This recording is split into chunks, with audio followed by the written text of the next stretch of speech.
ఈ Balalatha versus Smita Sabharwal issue తెలంగాణలో మనం చూస్తున్నాము, నడుస్తుంది. ఈ దివ్యాంగులు, డిఫరెంట్లీ ఏబుల్డ్ పీపుల్ ఎవరైతే ఉంటారో వాళ్ళకి ఐఏఎస్ కి సంబంధించి ఇచ్చేటువంటి రిజర్వేషన్స్ కానీ ఈ అంశంలో ఇద్దరు డిఫరెంట్ డిఫరెంట్ వెర్షన్స్ వినిపిస్తున్నారు. బాలలత వచ్చేసి ఖచ్చితంగా ఉండాలి ఆ రకమైన రిజర్వేషన్స్ అనేసి, అండ్ స్మితా సబర్వాల్ ఉండకూడదు, అది అవసరం లేదనేటువంటి పాయింట్. అయితే కొద్దిసేపటి క్రితం స్మితా సబర్వాల్ కూడా ఒక ట్వీట్ చేయడం జరిగింది బాలలతకి ఒక కౌంటర్. ఎందుకంటే బాలలత ఏమన్నారంటే, నేను నేను దివ్యాంగురాలిని. నేను కూడా ఇప్పుడు ఎగ్జామ్ రాస్తాను. మీరు కూడా రాయండి నాతో పాటు. ఎవరికి ఎక్కువ మార్క్స్ వస్తాయో చూద్దాము. సో ఇక్కడ బ్రెయిన్ కి సంబంధించిన అంశం ఇది. మీరు అట్లా కంక్లూడ్ చేయకూడదు. అసలు ఇది ఎక్కడి నుంచి వచ్చింది అంటే, పూజా కేట్కర్ అని ఒక పెద్ద ఇష్యూ నడిచింది కదా. అందులో ఆమె తన యొక్క డిఫరెంట్లీ ఏబుల్డ్ థింగ్ గురించి, దివ్యాంగ ఇష్యూ గురించి ఒక ఫేక్ సర్టిఫికేట్ తీసుకొచ్చింది. ఆ ఫేక్ సర్టిఫికేట్ వల్ల ఆమె చాలా దూరం వెళ్ళింది. ఆ తర్వాత ఆమె యాటిట్యూడ్ వల్ల ఆమె దొరికిపోయింది. వాళ్ళ ఫ్యామిలీ కూడా దొరికిపోయారు. వాళ్ళు ఏదో వేరే వేరే తప్పులు చేశారు. వాళ్ళని ఇప్పుడు అరెస్ట్ చేసే క్రమంలో ఉన్నారు. వాళ్ళ మదర్ మీద కూడా వారెంట్ ఇష్యూ జరిగింది. సో ఇవన్నీ నడుస్తున్న టైంలో స్మితా సబర్వాల్ ఇందులోంచి, అంటే ఫేక్ సర్టిఫికెట్లు ఇచ్చారు ఆమెకి, లేకపోతే ఆమె లేనటువంటి డిజేబిలిటీని, డిఫరెంట్లీ ఏబుల్డ్ థింగ్ ని చూపించుకుంది. ఇవన్నీ వదిలేసి డిఫరెంట్లీ ఏబుల్డ్ పీపుల్ కి ఐఏఎస్ లో స్థానం ఉండకూడదు, రిజర్వేషన్ ఉండకూడదు అనేసి ఒక కొత్త కాన్సెప్ట్ తీసుకొచ్చారు. అంటే అంటే మనం ఆలోచించాలి. స్మితా సబర్వాల్ అన్నారా, ఇంకొకళ్ళు అన్నారా అంటే కొంతవరకు అంగీకరించవచ్చు ఈ అంశాన్ని. ఇంకొక అంశంలో మనం అంగీకరించలేం. అంగీకరించే అంశం ఏంటంటే, నాకు పర్సనల్ గా అనిపించింది, ఒక ఐఏఎస్ అనేటువంటి వ్యక్తి ఆఫీస్ లో కూర్చుని వర్క్ చేసేటువంటి వ్యక్తి కాదు. ఖచ్చితంగా గ్రౌండ్ లో దిగాలి. మీరు కలెక్టర్ అనండి, లేకపోతే జాయింట్ కలెక్టర్, డిప్యూటీ కలెక్టర్, రకరకాల పొజిషన్స్ ఉంటాయి. ఐఏఎస్ ఇంకా చాలా పొజిషన్స్ ఉంటాయి. సో ఈ ఈ ప్రిన్సిపల్ సెక్రటరీస్ ఇట్లాంటి పొజిషన్స్ లో ఒక డిఫరెంట్లీ ఏబుల్డ్ పర్సన్ గనక ఒక ఐఏఎస్ పొజిషన్ లో ఒక కలెక్టర్ గాను ఇంకొకటో గనక వాళ్ళు పని నిర్వర్తిస్తున్నప్పుడు డెఫినెట్లీ వాళ్ళు గ్రౌండ్ లోకి వెళ్లాల్సి ఉంటుంది. ఒక కలెక్టర్ యొక్క పని ఏంటి? ఒక వరద వచ్చినప్పుడు, లేకపోతే ఏదన్నా ఒక ఆపద జరిగినప్పుడు, ఒక అనుకోని పరిస్థితులు, మర్డర్ లాంటివో ఇంకొకటి జరిగినప్పుడు వెళ్ళి వాళ్ళ యొక్క పరిస్థితులను అర్థం చేసుకుని సెట్ చేయాలి. అట్లాగే తన వద్ద వచ్చే వాళ్ళతో కూడా ఎక్కువగా ఇంటరాక్ట్ అయి మాట్లాడుతూ ఉండాలి. సో డిఫరెంట్లీ ఏబుల్డ్ పరిస్థితులలో, డిఫరెంట్లీ ఏబుల్డ్ ఇష్యూస్ ఉన్న వాళ్ళు ఇవన్నీ చేయలేరు కదా అనేది స్మితా సబర్వాల్ చెప్తున్నటువంటి పాయింట్. డెఫినెట్లీ అంతవరకు అంగీకరించాలి. కానీ స్మితా సబర్వాల్ ఈ అంశాన్ని ఇప్పుడు తీసుకురావడం తప్పు. నిజానికి అక్కడ ఆమె తీసుకురావాల్సిన అంశం ఏంటంటే, ఈ దేశంలో ఫేక్ సర్టిఫికెట్లు, డిజేబిలిటీ గానీ, డిఫరెంట్లీ ఏబుల్డ్ గానీ, లేకపోతే ఆమ్, క్యాస్ట్ సర్టిఫికెట్లు గానీ, లేకపోతే ఇంకోటి అన్ని రకాల మెడికల్ సర్టిఫికెట్లు గానీ, ఇట్లా రకరకాల సర్టిఫికెట్ ఎంత ఈజీగా దొరుకుతున్నాయి ప్రజలకి. ఒక ట్రైనీ ఐఏఎస్ తన డిఫరెంట్లీ ఏబుల్డ్ థింగ్ లేకపోయినా కూడా ఆమె సాధించుకొని ఒక ఫేక్ సర్టిఫికెట్ తెచ్చుకొచ్చి ఏకంగా యూపీఎస్సీ మొత్తాన్ని మోసం చేసి ఈ లెవెల్కి వచ్చింది. She was about to go become an IAS. Almost అయిపోయింది. అలాంటి సిచ్యువేషన్ వరకు ఆమె రాగలిగిందంటే ఎంత ఫేక్ సర్టిఫికెట్ మాఫియా జరుగుతుంది దేశంలో అనే అంశాన్ని స్మితా సబర్వాల్ ఇక్కడ తెర మీద తీసుకురావాలి. కానీ ఆమె డిఫరెంట్లీ అవసరమైనటువంటి అంశాన్ని తీసుకొచ్చారు. కంప్లీట్లీ అదర్ థింగ్ తీసుకొచ్చారు. అంటే ఆవిడ చెప్పిన దాంట్లో డెఫినెట్లీ పాయింట్ ఉంది. కానీ స్మితా సబర్వాల్ కోరుకున్నారనో, మీరు అన్నారనో, నేను అన్నారనో కాదు కదా. దీనికంటూ ఒక ప్రాసెస్, ఒక ప్రొసీజర్, ఒక లాజికల్ డిస్కషన్, డిబేట్ జరిగి ఆ తర్వాత లేదు కరెక్టే ఈ పాయింట్, ఇక్కడ పాయింట్ ఏంటనేది ఇంపార్టెంట్. ఎవరు చెప్పారు? ఆవిడ స్మితా సబర్వాల్ మీలాంటి వాళ్ళు నాలాంటి సామాన్యులు చెప్పారు, ఇది కాదు పాయింట్.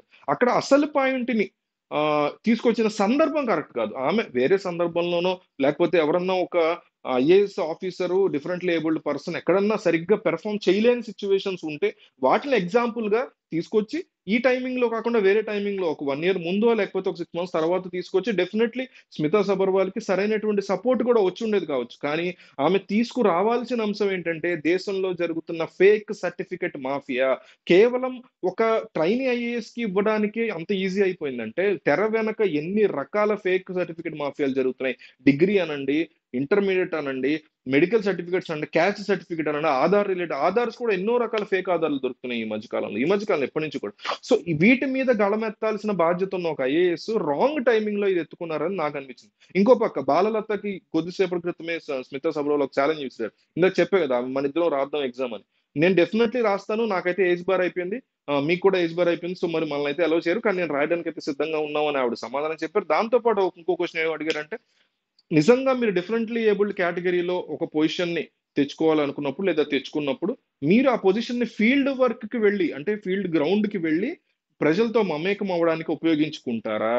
లేకపోతే ఒక కోచింగ్ సెంటర్ పెట్టుకోవడానికి ఉపయోగించుకుంటారా? మీరు కోచింగ్ సెంటర్ పెట్టుకోవడానికి ఉపయోగించుకున్నారు కదా! బాలలత అనే వాళ్ళు గూడాను. ఇంకొంతమంది అంటే ట్విట్టర్‌లో జరిగిన డిస్కషన్స్‌లో చాలా మంది బాలలత అనేటువంటి వ్యక్తి ఒక యూపీఎస్‌సీ రిలేటెడ్ ఒక భారీ డబ్బుకు సంబంధించినటువంటి ఆహ్, ఈ మనీ ఎర్నింగ్ వ్యవహారంలోనే ఆమె ఎక్కువుంటారు. కోచింగ్ సెంటర్‌ల యొక్క మాఫియా కైండ్ ఆఫ్ థింగ్ నడుపుతూ ఉంటారనే అలిగేషన్స్ కూడా ఆమె మీద రకరకాలున్నాయి. అయితే స్మితా సబర్వాల్ ఇంకొక పాయింట్ చెప్పారు. అది నేను చెప్పడం మర్చిపోయా. అదేంటంటే అంటే ఆవిడ ఎగ్జాంపుల్ తీసుకున్నారు. ఒక పైలట్ డిఫరెంట్‌లీ ఏబుల్డ్ పర్సన్ గనక అయితే అతన్ని మీరు పైలట్ కింద పైలట్ పొజిషన్ ఇవ్వడానికి అతన్ని మీరు యాక్సెప్ట్ చేస్తారా? చేయరు గదా!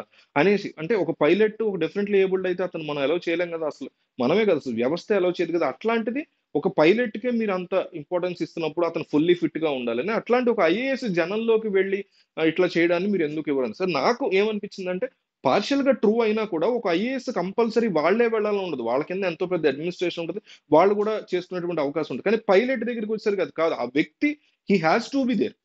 అట్‌లీస్ట్ ఒక డిఫరెంట్‌లీ ఏబుల్డ్ పర్సన్ ఒక పాయింట్ వరకు వెళ్ళగలరు. ఎగ్జాక్ట్‌గా వరదల్లో నడిచి తిరగలేకపోయి నిజంగా ఎంతమంది కలెక్టర్లు నడుస్తున్నారు? నిజంగా ఇదివరకు ఉండేవారు గొప్ప గొప్ప కలెక్టర్స్. వాళ్ళు ఏరులు దాటి, కొండలు దాటి వెళ్లి ప్రజల పరిస్థితి ఎట్లా ఉందో చూసొచ్చేటువంటి కలెక్టర్లు ఉన్నారు. ఈరోజు ఎవరున్నారు? ఎమ్మెల్యేలకి, ఎంపీలకి ఊడిగం చేసేవాళ్ళు తప్ప. సో, కంప్లీట్‌గా ఆవిడ చెప్పిన పాయింట్‌ని యాక్సెప్ట్ చేయలేము. అట్లాగని కాన్సెల్ చేయలేము. ఏదైనా కూడా ఒక డిస్కషన్, ఒక డిబేట్ ఇప్పుడు స్మితా సబర్వాల్ కొన్ని పాయింట్లు చెప్పారు. నేను కొన్ని చెప్పా. బాలలత చెప్పారు. మీరు కొన్ని. ఇట్లా ఒక డిబేట్, ఒక డిస్కషన్ తర్వాత ఒక కంక్లూజన్ రావాలి తప్ప అండ్ రాంగ్ టైమింగ్‌లో దాన్ని పట్టుకొచ్చి ఆ అంశాన్ని ఆమె లేవనెత్తడం స్మితా సబర్వాల్ అనేది కూడా కరెక్ట్ పద్ధతి కాదని నాకైతే అనిపించింది. కొద్దిసేపటి క్రితం మంత్రి సీతక్క కూడా ఆమె చేసిన వ్యాఖ్యల్ని ఖండిస్తూ ఇది సీఎం దృష్టికి తీసుకెళ్తాము. ఆమె మీద డెఫినెట్‌లీ చర్యలు తీసుకుంటాం అని కూడా మంత్రి సీతక్క మాట్లాడిన సందర్భం. అంటే చర్యలు తీసేసుకునేంత మాటలైతే ఆమె మాట్లాడలేదని నా ఉద్దేశం. బట్ ఒక పాయింట్ తీసుకొచ్చారు మంచి పాయింటే. Debatable point. డిస్కషన్ చేయాల్సిన పాయింటే. కానీ ఆమె కంక్లూడ్ చేస్తున్నారు. అదొక రాంగ్. అండ్ ఆమె తీసుకొచ్చిన సందర్భం డెఫినెట్‌లీ రాంగ్ అని చెప్పుకోవాలి. మనం ఒక్కసారి మీరు మన ఛానెల్ షార్ట్స్ చూడండి. రకరకాల ఇన్ఫర్మేషన్ ఇమ్మీడియేట్‌గా వచ్చిన ఇన్ఫర్మేషన్, ఉద్యోగాలు గాని, బ్రేకింగ్ న్యూస్ గాని, తిరుమల తిరుపతి దేవస్థానం విషయంలో గాని, అన్ని రకరకాల మ్యాటర్ నేను కవర్ చేస్తున్నా. మీరు సబ్స్క్రైబ్ చేసుకునేటట్లయితే, మీకు నచ్చి చేసుకునేటట్లయితే ఒకవేళ ఖచ్చితంగా బెల్ ఐకాన్ కొట్టండి. దానివల్ల ఏమవుతదంటే, మనం పెట్టేటువంటి బ్రేకింగ్ న్యూస్ గాని, ఇన్ఫర్మేషన్ వీడియోస్ ఇలాంటి పెద్ద వీడియోస్ షార్ట్స్ వెంటనే వస్తాయి మీకు. ఇది చాలా బిగ్గెస్ట్ థింగ్ నా రిక్వెస్ట్. సబ్స్క్రైబ్ చేసుకున్నా చేసుకోకపోయినా ఓకే. బట్ చేసుకుంటే మాత్రం ఖచ్చితంగా బెల్ ఐకాన్ గంట సింబల్ ఉంటది కదా! అది కంపల్సరీ క్లిక్ చేయండి.